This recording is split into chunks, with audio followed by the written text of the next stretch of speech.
다리 저려서 걷기도 힘들고 아파 죽겠는데 이거 수술까지 해야 하나요? 걱정되죠. 허리 수술이라고 하면 누구나 겁이 납니다. 하지만 척추관 협착증이라고 해서 무조건 수술하는 것은 아닙니다. 오히려 대부분의 경우는 비수술적인 치료만으로도 충분히 조절됩니다. 오늘은 바로 그 비수술 치료, 그 중에서도 약물 치료, 주사 치료가 어떻게 이루어지는지를 전체적인 흐름 위주로 쉽게 정리해 드리도록 하겠습니다.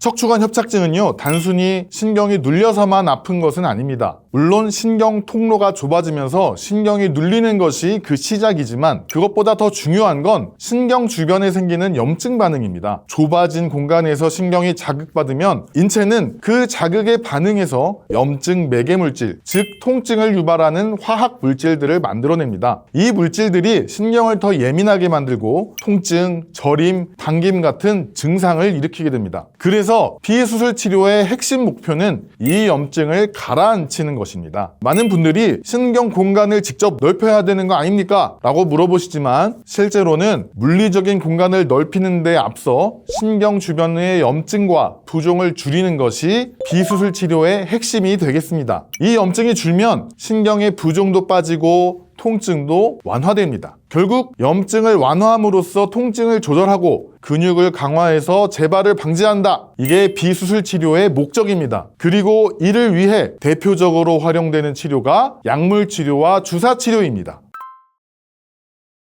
이전 영상에서 약물 치료에 대해서 자세히 설명드린 적이 있습니다. 혹시 아직 못 보신 분들은 한번 보고 오시길 추천드립니다. 협착증 치료를 하다 보면 많은 분들이 약을 처방받을 때 꼭 이렇게 한 번씩 물어보십니다. 이거 그냥 진통제 아닌가요? 계속 먹으면 내성 생기는 거 아닌가요? 부작용은 없나요? 너무 좋은 질문입니다. 왜냐하면 협착증은 대부분 고령 환자에서 생기는 병이기 때문에 고혈압, 당뇨뿐만 아니라 신장, 간, 심장, 위장과 같은 내과 질환이 함께 있는 경우가 더 많습니다. 이때 비스테로이드성 소염제는 속을 쓰리게 하거나 신장이나 심장 기능을 약화시킬 수 있습니다. 또 트라마돌이나 프리가발린, 가바펜틴과 같은 신경통 조절 약물이나 진통제는 어지러움이나 졸림을 유발해서 낙상 위험을 높일 수도 있습니다. 다시 말해 약물에는 분명 부작용의 가능성이 있습니다. 하지만 중요한 건 약은 단순히 통증만 줄이는 게 아니라 움직임을 회복시킵니다. 그리고 근육을 지켜주어 회복을 유도하고 재발을 막기 위해 먹는 것입니다. 결국 약의 목표는 언젠가 약 없이도 잘 지낼 수 있는 몸을 만드는 것입니다. 통증이 조절되어야 운동을 할 수 있고 운동을 해야 척추가 약해지지 않고 다시 튼튼해집니다. 아파 죽겠는데 약 무서우니까 그냥 누워있겠다. 이거는 척추뿐만 아니라 온 몸의 회복을 막는 선택입니다. 움직여야 낫습니다. 그리고 그 첫걸음이 바로 통증을 줄이는 약물 치료입니다.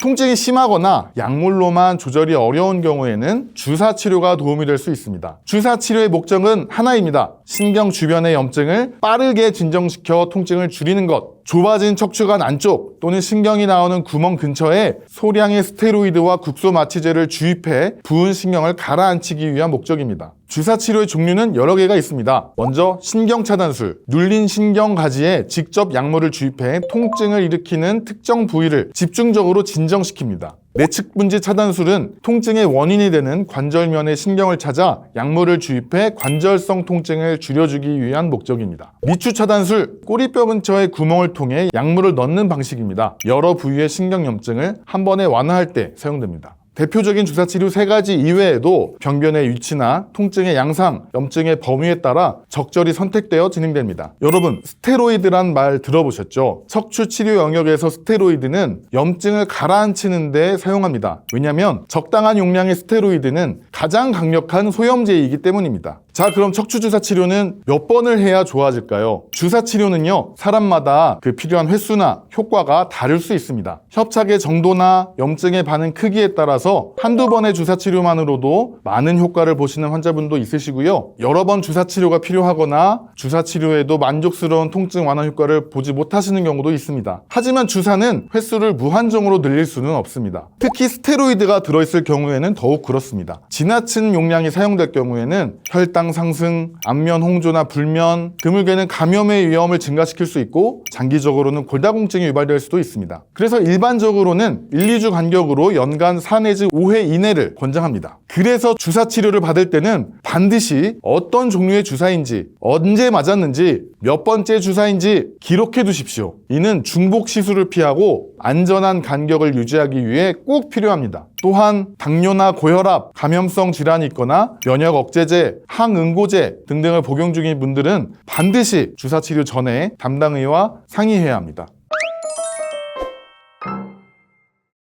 척추관 협착증은 한 번에 완치되는 병이라 생각하시면 곤란합니다. 꾸준히 관리하며 통증을 조절하는 병으로 생각하셔야 합니다. 수술이 필요한 경우는 일부에 불과할 수 있습니다. 대부분은 약물치료와 주사치료, 운동요법으로도 호전되는 경우가 많습니다. 척추발전소는 내 몸이 스스로 회복할 수 있는 길을 찾는 방법 알려드리도록 하겠습니다. 오늘 척추발전소는 여기까지 하겠습니다. 다음 영상에서 뵙겠습니다. 감사합니다.